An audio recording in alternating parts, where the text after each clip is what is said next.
World War II is a scar upon human race forever. World War II is supposed to have taken the lives of anywhere between 11 to 12 million people. More than 200 political prisoners were burned to death. It is not about who did it. We as human beings, that's what we do, unfortunately, till now. But what we are looking at is not going to come in the form of bombs. There's no bang-bang happening here, this happens quietly.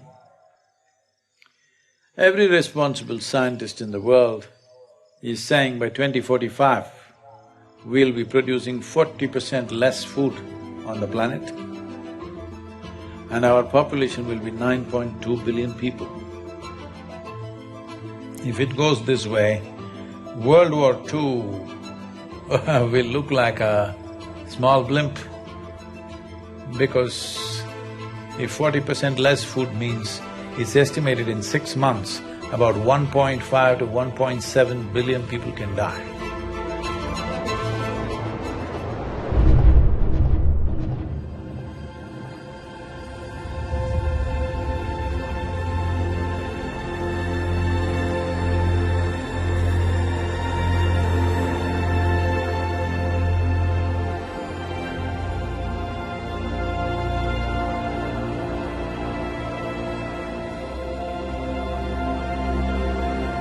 Climate change, food security, nutrition security, water quality, water renewability, biodiversity, land grab, political stability.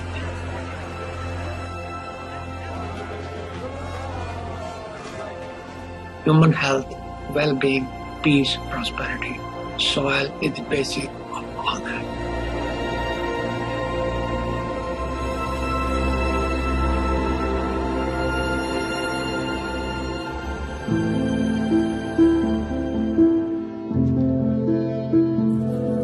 Soil is a basic entity on which all terrestrial life depends. 95% of all the food which is consumed by human comes from soil. As much as 95% of all antibiotics taken by human and animal come from soil. So soil and life have evolved together. There is no soil without life, and there is no life without soil.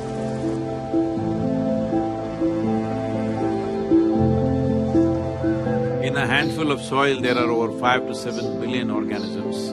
And just like how our body functions, the food that we eat, actually we cannot digest all by ourselves. We don't have the necessary enzymes and alkalines to digest this completely. Only because of the microbial gut microbes that are there, we digest food. The same is true with all the plants and trees. They cannot take the nutrients from the soil by themselves. They need the help of the microorganisms.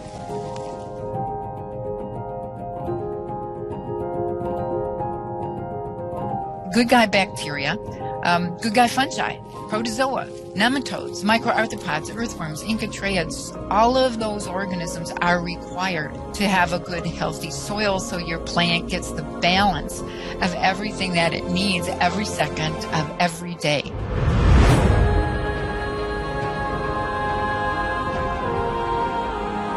The first 15 inches, 12 to 15 inches of soil is responsible for 87% of the life on the planet, including you and me. And that today we are using machines where they're plowing almost like 12 to 14 inches deep and leaving it open to the sun. This is like we peel off our skin and stand in the sun, you know? You will be screaming. That's exactly what the land is doing. Land is screaming, but nobody's hearing. Just plowed and left open, killing all the microbial activity.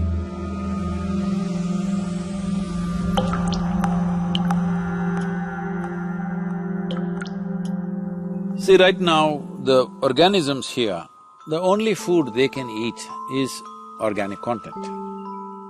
where will the organic content come from? Here you see all these leaves, dry leaves falling down. We won't pick it up nor sweep it away. We leave it like that, it'll become part of the soil. It is only the green litter from the trees and other, whether it's grass or bushes, whatever, or the animal waste, which can put organic content into the soil.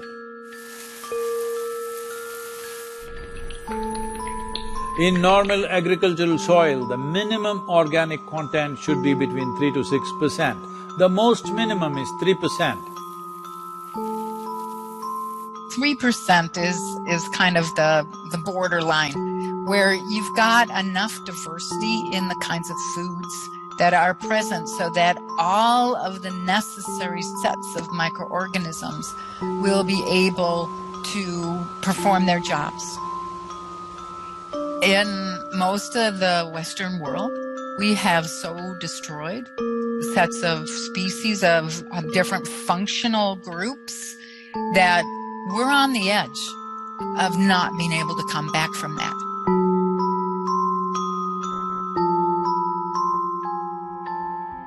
Over 62% of India's soil has organic content less than 0.5%. Entire southern Europe, the soil organic content is just around 1% or below. Over 50% of the topsoil in whole of United States is gone. You heard of dinosaurs going extinct, dodos going extinct, but this is a question of soil extinction. See, this is sand. If you add enough organic content into this will become rich soil. Similarly, if you take all the organic content out of the soil, it will become sand. So this is called as desertification in the world. World's agricultural soils are becoming sand or turning into a desert largely across the world because there is no organic content.